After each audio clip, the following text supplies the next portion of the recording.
What's up, y'all? This is Chitty Bang, and I'm on the Renegade Millionaire Show, the podcast that profiles entrepreneurs, founders, and CEOs. Join us as we go one-on-one inside the hearts and minds of some of our generation's best and brightest. And now, introducing your host, my friend, Sun Group Wealth Partners Managing Director, CNBC and Forbes.com contributor, Winnie Sun. Hi, everybody. Thanks for tuning in again. It's Winnie Sun, and I'm your host for the Renegade Millionaire Show. We are taping here in beautiful TuneIn Studios in LA, and we have a lot of really interesting guests for you today. But those of you who are tuning in for the first time, I am financial advisor, managing director for Sun Group Wealth Partners here in beautiful Southern California. So if you have any questions pertaining to your own investments or portfolio, don't hesitate to reach out because I would love to talk to you. And you can always find me at winniesun.com. And I'm working on a really special Forbes piece for Father's Day. So I do encourage you to pop on the website, and so I can go ahead and connect with you there. And with that, let's talk about finances real quick. Financial markets are going all right recently. There's been a whole bunch of things in the news, but most importantly, what can you do today? The one thing I would encourage you to do, because we do know that interest rates will probably be coming up pretty soon, that Fed Chairman Janet Yellen will probably be increasing rates soon. So one thing I'm doing myself that I would encourage you to consider is look at your present mortgages. If you own a home or investment property or are even considering purchasing a home, now is the time to take a look at those statements. Pull them out, take a look at your terms, and if you have any questions on them, reach out to someone like myself or your CPA or your financial advisor and just talk to them and see if you have any options to lower those rates so that you can have the most favorable terms that you can. And with that, let's start the show. So I am so super excited to introduce to you our next guest, ADRYENN ASHLEY. Oh my goodness, I tell you, I've been Twitter following her, stalking her, a huge fan. And you definitely have to, if you have a Twitter account, and if you don't, I don't know why you don't, but if you do, you got to go on. You got to search for her. And I'll spell you her name because she spells it in a little bit of a unique way. It's ADRYENN, which is ADRYENN Ashley. So ADRYENN, welcome. Thank you. I'm happy to be here. Thank you so much for joining us today. So I'm so excited to talk about what you're doing because I think you've touched on a space that there's so much buzz going on right now, which is there's all this talk about crowdfunding. And I understand that you have developed a very unique niche. I was thinking perhaps you could share with us your story. Absolutely. So I spent the last year, well, not the last year, all of 2014, trying to get a reality television show made. And I'm an award-winning film producer, award-winning best-selling author. I have a huge social platform, and I could not get a response. They kept going, I don't understand social, so no. And at the end of the year, I realized, the only way that this is going to happen is the only way anything has ever happened for me, where I made my own breaks. So we developed a platform called Crowded Reality, and it's the world's first crowdfunding platform for reality TV and talk shows. So what we did was we put together a platform that allows people to crowdfund not only for the money that they need for their pilot, which is what a lot of people do on Kickstarter and Indiegogo, but then what, right? So we also collect social currency that creates a demographic background report that we can share with advertisers and distribution outlets and say, look, this show has legs. It has, like our current show, Wake Up, has 3.5 million in social currency. So that's how many people we can reach out and touch. That's a huge number. And for advertisers, it gives them certainty that their product is actually going to be seen and by the right people. So it gives them encouragement to maybe spend a little Vegas money to try an alternative development platform instead of just going the traditional network route where we have pilot season in January. They spend $100 million. They do 20 shows. They cancel 10 of them before they even finish their pilot. They put 8 on the air for the pilots, and then they cancel 5 of those, and they end up with 3 by the end of the year. It's not a fiscally sound model, and so what we're offering them is to take a little bit of that money and try it our way. Yeah, absolutely. I think this is brilliant. My background, back in the day before I went into finance, I owned a television audience production company here in Los Angeles, and we had shows like America's Funniest Home Videos, but you're talking like pilot season, we had so many pilots that we participated in and were part of filming. And imagine all that hard costs and not knowing whether or not the audience back home would follow that show, right? And you've basically taken some of that risk away by bringing what you call social currency, because you say, well, look, we already come up with 3.5 million followers, so the likelihood of success for the show is so much higher, right? Yes. Yeah. Yes, So exactly. simple, but and that's so the genius. whole point, is it's mitigating the risk for them, because that's the one thing that I kept hearing when I was trying to get my show made and trying to get sponsorship was, how do you know there's an audience? I'm like, well, gee, I don't know. 6 out of 10 people, their dream job is being an actor, and it's 10 times higher than the number of people that want to be a singer, and we have singing and dancing shows all day long, right?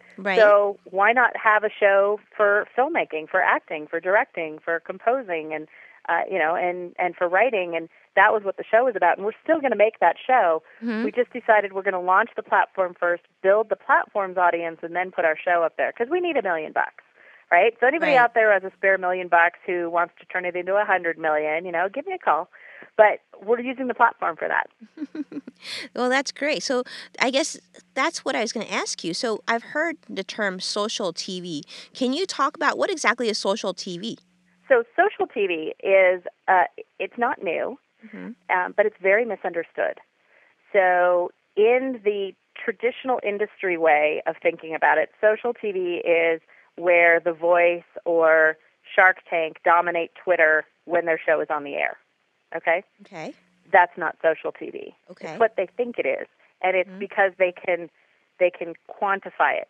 But what it isn't is just a bolt-on social media to what the current network industry archetype is. What social TV truly is a shifting in the paradigm of how we think of television. So in our world, the broadcast, which is normally the sun in the traditional universe, becomes the earth. And the community that we build, the website, the mobile app, the interaction, the forums, the ability for the viewers to engage not only with the show but with each other, that becomes the sun in our universe, because that deep two-way engagement gives them a feeling of ownership, and it gives them a feeling of community, and it allows us to have a deeper reach with the advertising and with our promotions, and it allows us to do more with our audience. And that's a key differentiator, because there's way more money in a social TV concept like I've explained than there is in a traditional broadcast. And there's a ton of money in broadcast, but they're losing to the streamies, and it's because they're not creating community. I see. So, because just nowadays, there are so many TV shows popping up on different platforms like Netflix and other on-demand streaming channels, right? So you're saying, not only are these shows obviously in competition to our traditional syndicated television shows, but they need to basically create a collaboration and community to kind of support these shows, right? Is that what you're saying? Right. Yes. So the example is, you have Game of Thrones, which is a huge show. Yes. Right? The most pirated show in history. Then you have this website called Winter is Coming. That is like the 117th most trafficked website in the world, or in the U.S. Whatever it is, it's huge. It's huge. Okay. The show doesn't own it. It's a fan-generated thing. Right. Right? So that's now, social capital. What if the show owned it? What if the show owned it? What if the show controlled it? What if the entire point of Game of Thrones was to drive hundreds of millions of people to that fan site and control their experience and get a deeper experience, get them in the backstage pass? That's what we call our experience, is a backstage pass. And be able to then market them and merchandise them and all the different things that you can do with them, and then set up fan cons, the conventions, and have a Game of Thrones con, and have 100,000 people show up, and all of the money is in the social engagement, all of it, right? And it's not happening. So that was the big misstep right there. Imagine if the show did what Winter is Coming did. But it's hard to think like that because you really have to come at it from a fan engagement perspective and what does a fan want, right? And what we do on Wake Up, as an example, our show is on Saturday. We're about to go on hiatus for the summer, and we'll be back in the fall. But our show is on Saturday. Sunday, we have a mindfulness minute, which is really, it's not Super Soul Sunday. We leave that to Oprah. It's really something self-determined, self-reliant, something you can do and absolutely make a decision to do on your own to direct your life. Okay. Monday is our organization, preparedness, planning type thing, so recipes, workouts, that kind of stuff. Okay. Tuesday's book club. Wednesday is our community tweet chat where we bring in a special guest or one of our sponsors or one of our guests on the show or something like that, and we have a community chat. Thursday we have our celebrity guests. Friday is the coaching corner. It's all about them. What do they need? They post things into the community and say, I'm stuck here or I need this, and we go find the right expert who's got the right solution for them, and we introduce them. And it's all about the fans. It's all about the community. How long is this show? Well, how long is a day's show? Wake Up is 1 hour. 1 hour, okay. Once a week. Is it? And so that what broadcast channel is it on? becomes a commercial for the Backstage Pass and for the rest of the week's engagement. Okay. Well, I see. And what network is this on? It's on Pop. Okay. Very cool. And so you're able to quantify how many viewers because of the Backstage experience? Not just the Backstage experience, obviously Nielsen too. Pop is brand new. It's the former TV Guide network, and they had very few viewers, on purpose because we basically did a blue ocean strategy. So we went where there really wasn't anybody already, and we brought 40,000 viewers to our premiere. Wow, that's incredible. With no marketing. Literally just word of mouth and a few social posts, no paid advertising, no nothing. Wow, that's I didn't even incredible. boost a post for that week. Wow, that's incredible. So let me ask you this. So, obviously we're here in Los Angeles today, and everybody, we go to a restaurant, everybody wants to be on TV. Everybody has a show idea. Everybody has a script. So people who have these ideas and they say, wow, so Adrienne, I want what you have. Well, how do I get from point A to point B? Super simple. Obviously, I want you to register with the Writers Guild, copyright your work, always CYA, right? If you can trademark it, do it. So I'm all about CYA because I've had 3 shows stolen that are still on the air, and every time I channel surf past one, I get pissed. So it happens in the industry. That's the other reason that I say make your own breaks, right? If you're out there and you have put a show up there and you put it up on Crowded Reality, and it's like Kickstarter, Indiegogo in that it's a rewards-based thing, but you can also put sponsorship levels in there. And then you collect social currency. So that's where somebody comes in and they back you with their Twitter. That's giving you permission to post on their Twitter to support the premiere of their show. So you're not posting before the premiere. Wow, right? that's incredible. So if you never make it to the premiere, you're never posting. But you're collecting their social currency and their Facebook, and that allows us to look behind the curtain and see who these people are, where do they live, how old are they, and put together a demographic profile. And once they get 1,000 backers, it's easy to create that demographic profile report, and that's when we offer to take them on as an agency. And we can go out to our sponsors and our distribution outlets and say, look, I think you should bet on this. I think it's a great show, and they have what it takes. Now, you have to have social backing, so it's a team sport, just like any crowdfunding campaign. And you really have to know what exactly you're doing. So our platform is not for really expensive shows, like $300,000 or $400,000 an episode. It's not there yet. Yeah, I are saw we going to have some one-offs? Maybe. Right. But it's really for reality and TV talk shows where your budget's like, $50,000 to $100,000 or less. Right. So we raised over $100,000. We shot 5 episodes, and we aired them. So it's like that. I saw a really cute show that was on your site. I think it was a father and son. I'm not sure if it is, but 2 men, and they went into a high school and helped people build robots. And I thought, oh, what a cute idea. Mark is going to freak out that you think that Louis is his son because they're the same age. But that's called the Fab Lab, and I'm producing that show with them. And it is all about a mobile maker space. So it's kind of like Make-A-Wish for people that want to make something. Yes. And the pilot that we're working on for that is we're going to build a rally car for a paraplegic. Yeah, so right I now love his that. mom, That was a tease. yeah, he wants to race, but he also needs Mm-hmm. transportation because his mom takes him everywhere because he doesn't have a car. Mm-hmm. I saw that, and they teased it because they ended it right there, like, oh, build you him a cry? car. Oh my God! So my mom was watching this.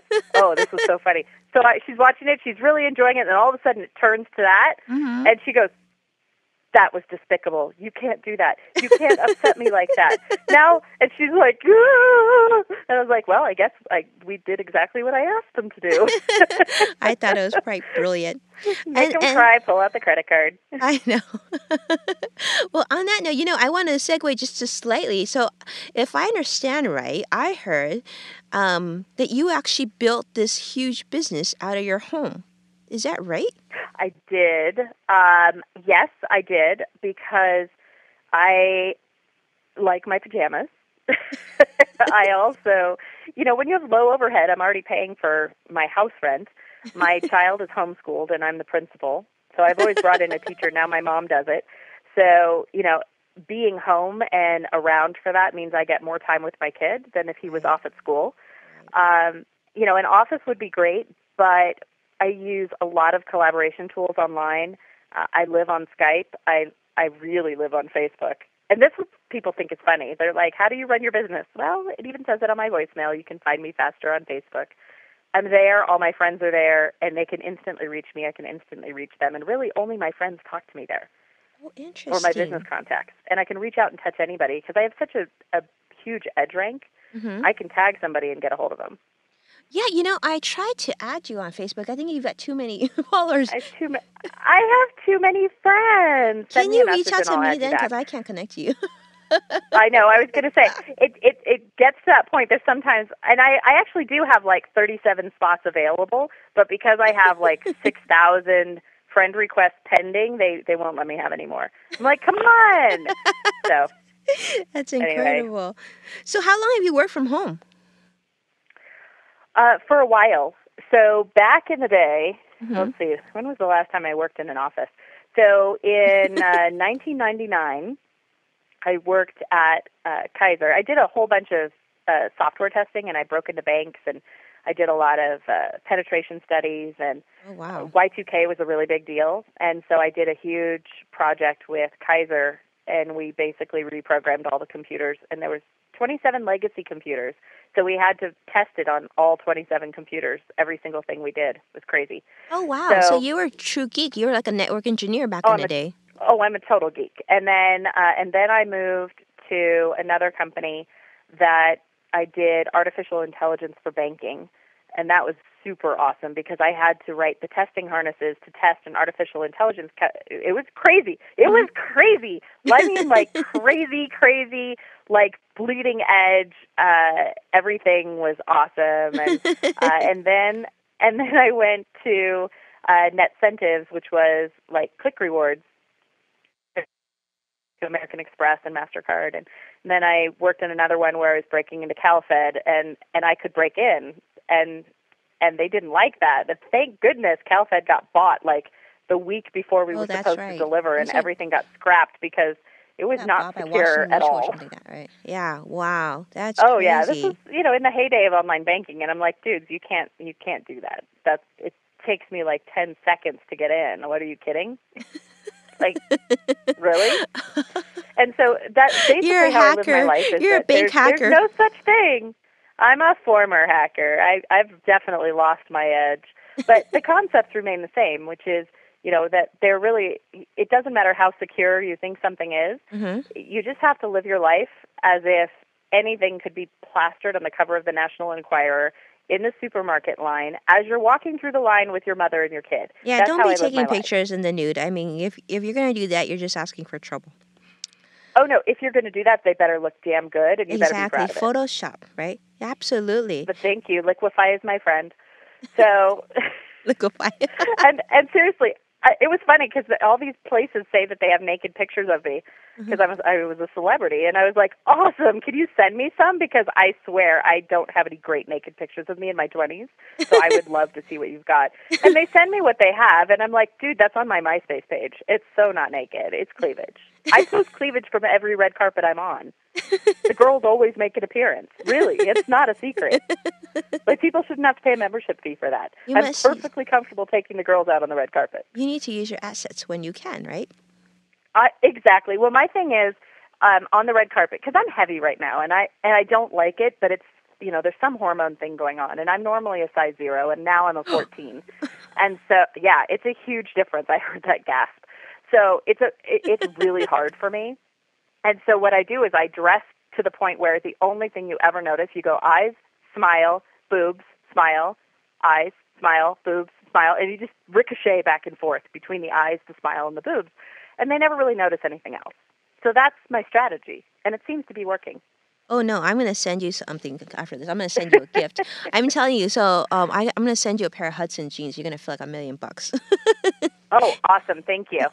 Absolutely. Okay, so we're going to come, because I really have to talk to you about working from home, because, we're working on this book project, and we're going to be showcasing you on this Money Tips book. Oh, fabulous. Yeah. So I want to talk about, so what's the biggest, we already talked about your advantages and how you're probably a lot more productive at home just because you don't have to drive everywhere, but do you think you work... Let me tell you about being a startup entrepreneur and working from home. Let's talk. Here's the thing. I'm single. If I was not single, this would probably not work out this well. Mm-hmm. But I get up. Mm-hmm. I'm in my pajamas. Mm-hmm. I walk downstairs. I get a cup of coffee. I sit down at my laptop. Okay. So where most people are getting up, taking a shower, doing their hair, doing their makeup, picking out what they're going to wear, having breakfast, and commuting to wherever they're going to go, I've already got 2 hours in. I'm already 2 hours into my workday. Right. I live in a ponytail. I rarely put on makeup unless I have to, which I do media now, so now I have to do it more often. But I swear, during development, I was working on 24-hour cycles. So I would sleep 2 hours at a time because we had one teammate who was in Scotland and we had one teammate in Australia and here, and we were doing this. I installed WordPress December 6th for Crowded Reality. We launched the site December 16th into beta with the All I Want for Christmas Is My Own TV show. Uh-huh. And then we got our first show funded December 24th, 8 days later. Goodness. So that was pretty much 24 hours a day. If I had to go to an office, that wouldn't work. As a matter of fact, when I did work in an office back in the millennium, my contracts always stated that my dress code was be dressed.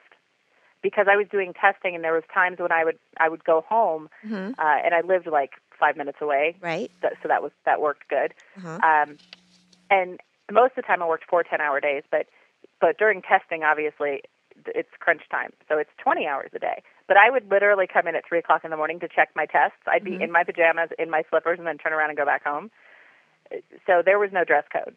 Right. That was the whole rule, was I will be covered, not client ready. That's the rule.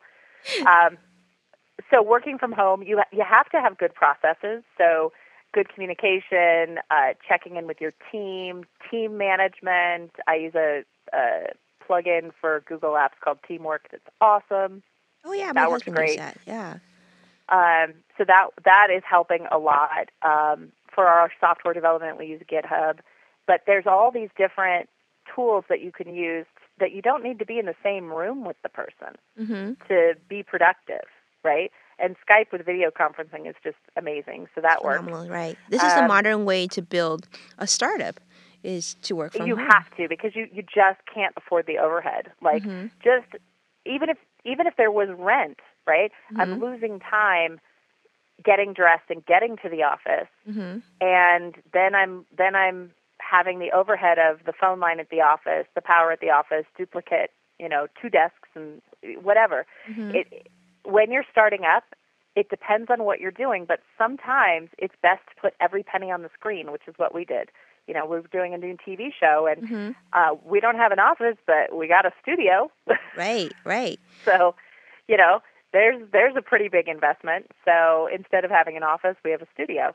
So, Adrienne, how do you to do market things like that. Adrienne, how do you market your business? Word of mouth. Like I have a new TV program right now called How to Create, Produce, Distribute, and Profit from Your Own TV Show. Right. And it's a training class that I do that starts June 2nd.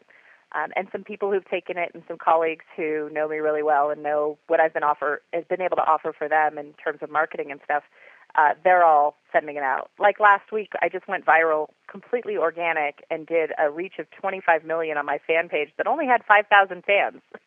Oh my gosh. They were like, what? I got 359 million shares. Or sorry, 359,000 shares. It was awesome. That's crazy. Well, it's crazy. So we teach people how to find their audience and what to do with it and how to find the sponsors and how to design the show to architect it for the largest audience and the biggest impact and that whole thing. And it's all from home. So it's a telephone call. It's a teleseminar type thing with homework. So it's all done online, on the phone. It is the new way of working. And working from home, it has enabled me to do a lot. Now, I forget to eat. That's the one thing. When you go to an office, people are like, do you want to go to lunch, right? So you probably eat better if you're in an office than if you're at home because you either don't eat at all, live on coffee, or snack all day. So yeah, I think it's better to eat at home, though. Well, I used to have a keeper, which was great because basically breakfast was made, lunch was made, right? And dinner half the time was prepped and ready for me to just make it quickly. Right. So having a personal chef is awesome. So how much time do you spend? The house manager. She managed everything in my world. well, you'll probably get there pretty soon at this rate. I mean, I'm just curious. You got like over 109,000 followers on Twitter as my last check, I think last night. So how much time do you spend doing social media each week, would you estimate? Well, it's hard to estimate because as we sit here and I'm talking to you, I'm also sharing things on Twitter and sharing things on Facebook and liking and commenting. It's like a 24-hour, like when I sleep, I don't do it, but I do it right before I sleep, and then I do it first thing when I wake up. So I'm not the norm. You can actually get away with doing social media for a brand or for a business, and you can get it all done in about 30 minutes a day, half hour to 60 minutes if you're really slow, as long as you have a plan and you have an editorial calendar and you know what you're doing. You have automation but if you tools. don't know what you're doing, hire somebody who does. Yeah. Because that's the key, right? Yeah, it only works if it actually works for you. Sure. There's no point in putting things up there that nobody's looking at and there's no engagement. Then it's just a waste of your time and it's not giving you the ROI that you need. So I guess I'm curious because I work in an office, but just like you, I have young children, and so as much as I like to work from home, like every phone call will you hear, "Mommy, this," and can you read me a book? So how do you separate work from personal life? I hit mute and scream at them to shut up is what I do. There's the God's honest truth, right? You wanted no filtered, transparent. What's it like to really work at home? Right. It means you shower less. Right. It means that having kids means you shower less. Well, that was exactly it. I talked to these mommies because I was hanging out with these. They were too perfect. And so then I hung out with the mommies that I really liked, and they were like, oh, honey, if you get a shower every 3 days, you are totally winning. Yeah, I was like, for reals. There we go. Seriously. There we go. I mean, not every mom is like 80 pounds in But Lululemon. washing my hair is a 3-hour ordeal. I have to wash it. I have to dry it. I have to flat iron it. Like, I have to do my hair. It's a commitment. So it lives in a ponytail most of the time. It's a project. It's a project. Yeah. So it's that or tweeting for 3 hours. It's like, when do I have 3 hours? I know. So the homeschool thing is interesting. So my son is ADD Asperger's 180 IQ, which means that he does not survive well in school. Okay. He can do his entire day's classwork, though, in a couple of hours, instead of him being held hostage in class for 8 hours and told he's a bad kid and to sit still. And he's just like, are you kidding me? And so then I teach him leadership and entrepreneurship skills. He's been the CEO of a military weapon design firm since he was 5. And so I teach him, here's how we're having a shareholder meeting, and here's how we're doing this, and this you need to document this, and what decisions did you make, and let's go over that. And I'm teaching him all of those CEO skills because he does not have the skill set to ever be an employee, ever. just not who he is. Right. So rather than trying to bend him to conform, I decided to really help showcase his assets and then teach him the things that he needs to make him an even stronger leader. How old is he now? He's 12.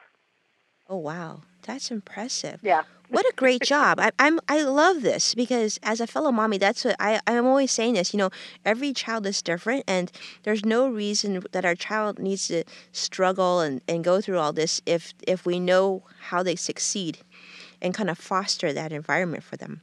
That's amazing. I love it.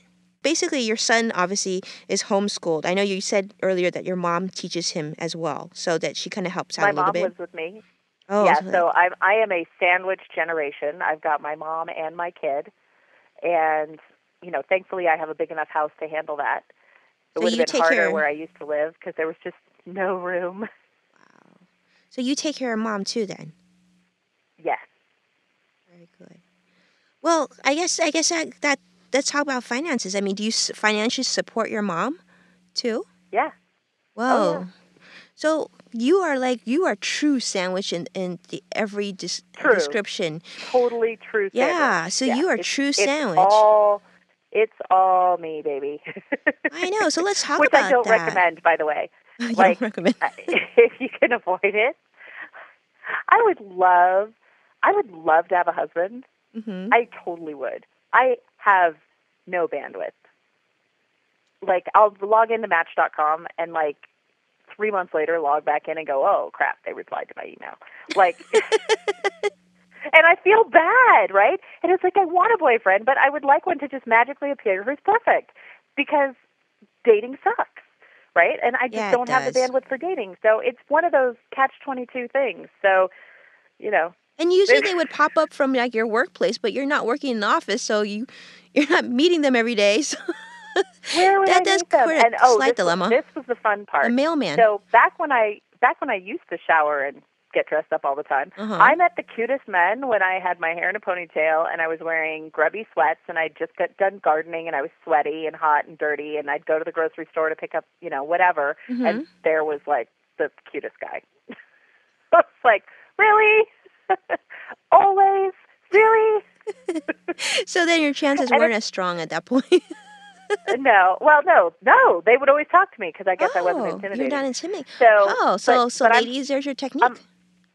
Exactly. I'm almost 47, and I'm the CEO of a high-tech company. And, we were named one of the top 150 emerging startups of 2015, one of the best startups of 2014.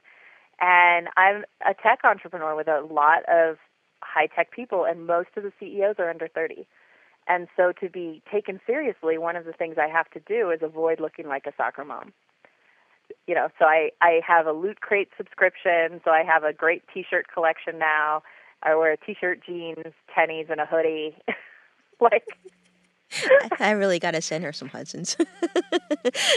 Seriously, right? And we got to get her cute back up. It's hard because it's hard because I have this vast history of experience, which is great. But at the same time, they're looking at me are you too old for this? And it's an ageist thing. But they're looking at, this 20-year-old just came up with this, and now they're worth $1 billion.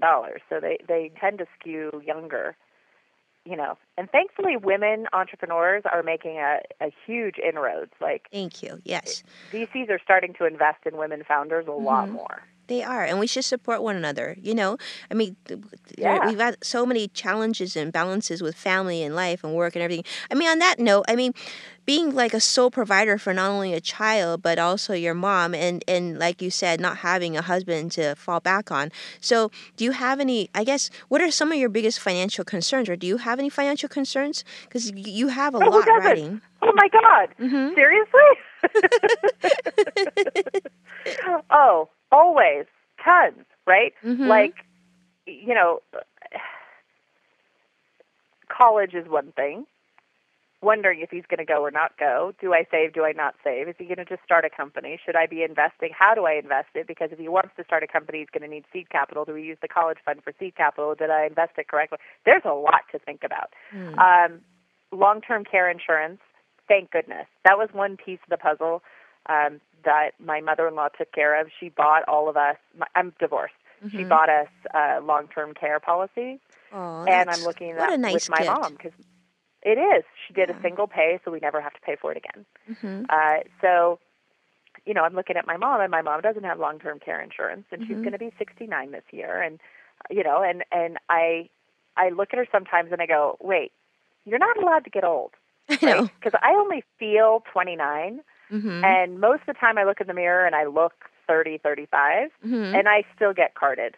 Like, when I'm trying to buy a 6-pack of beer, I get carded. I'm like, really? I thought you had to card people that look under 30. They're like, we do.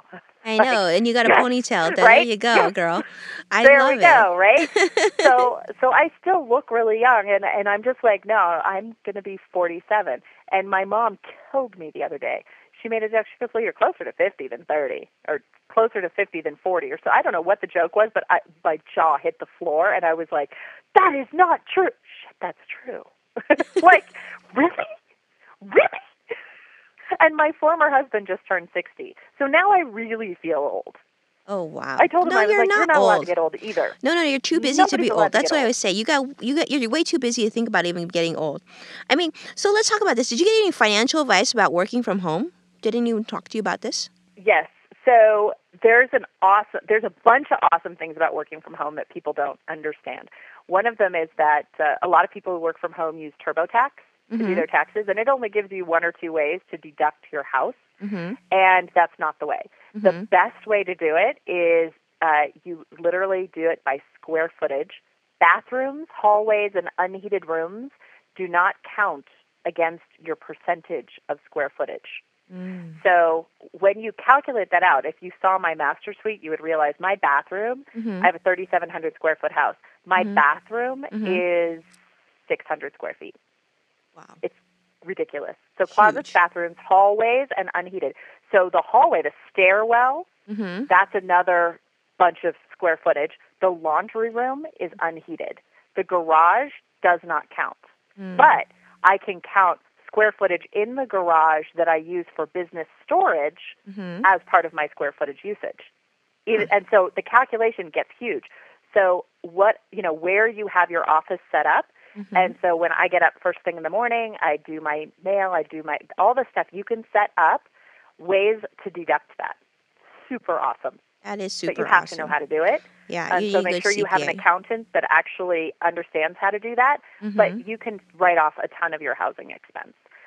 Same thing with your car. If you calculate your mileage, there's apps for that. There's actually an app that will Bluetooth into your car, I think, and calculate the mileage for you and match it up to your calculator or your calendar. It was crazy cool. There's an app for that. So all these little tips and tricks, you can basically write off your entire life, which is a great thing because when you have an office, it makes it harder to write off your entire life. Yeah, right? For sure. Absolutely. So. Yeah, and so vacations, as long as you're doing 4 hours a day of work, then you can write off the vacation. So you always plan for things that you need to do in that place. Go on business trips, not vacations. That's another fun one. Yeah, of course. That makes perfect sense. I have a membership here to our country club, but it's a very inexpensive membership. It's right up the street, and I can have free conference rooms and free event space. So that's where I do conference rooms. Right? Well, I just meet people in my club. Yeah. And I have a conference room. So I'm not renting an office space in an office. I'm taking them to, come to my club and have lunch brought into the conference room and have a working lunch in the conference room. Done, easy, way cheaper than renting an office. Yeah, so much more efficient and so much more chic, too. And I was going to say, and it looks a lot more shishi to not have an office. Yeah.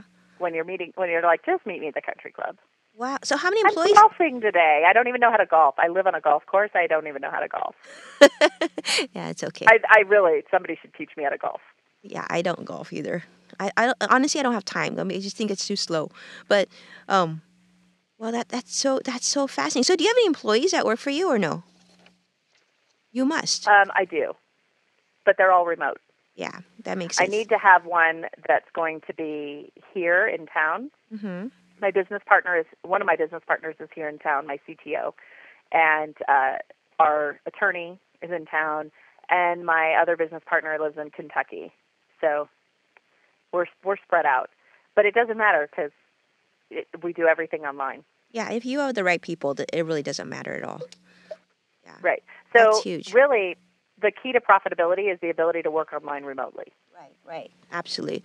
Well, this was so enlightening. Thank you so much. I'm just in shock. In fact, I would want to talk to you for hours, and I'm sure those of you who are listening feel the same way. But I have to be respectful, Adrienne, of your time. I know you're really busy. I can't even tell you how grateful I am that you've spent this much time with us already. But thank you for being on the show. I guess I'll just end with this. So what's next? What's next on the horizon for you? Well, we have our class coming up, so anybody who really does want to get their TV show done, they can go to wowisme.net, WOWISME.net, and right there on the front page, they can click on it. It's called TV Show 101. And we'll that include can a link, explain too, all on of the that. site for this, too. Awesome. And if they're already ready to go on their show, crowdedreality.com, and they can post their project and start raising the money and building the awareness. Because that's really the key, is that fan-backed awareness. So those are the things that we're working on now. We have some awesome shows coming up. We have an amazing spin-off show from Wake Up, which is called The McKay Effect with Kate McKay. Mm-hmm. So that's our first spin-off show from Wake Up. So we're just doing a ton of awesome good work, and we're always loving to meet other people who are doing creative TV. You're rocking and rolling. I'm in love with you right now. Seriously, I have an idea. I'm gonna definitely talk to you about offline, and we will make sure that we are in Crowded Reality. Awesome! Sure. I love it. Well, this is Winnie's son. Thank you so much. Thank you so much, Adrienne, for being on the show. And thanks for all of you who are listening, tuning into the Renegade Millionaire Show. To learn more about Adrienne, I encourage you to follow her on all her social media channels. I did so on Twitter, which is easier because she's got too many friends on Facebook right now. But definitely, reach out to her on there as well. And you got to check out her photo on Twitter. It's hilarious. You just got to make sure to do that. And to learn more about me, check me out at winniesun.com. Follow me on Twitter at SunGroupWP. Adrienne, your Twitter handle is? At Adryenn, ADRYENN. And on Facebook, even though I have too many friends, you can still follow me there too and engage because my profile is completely wide open. Great. Thank you. And thanks again. And until next time, talk soon.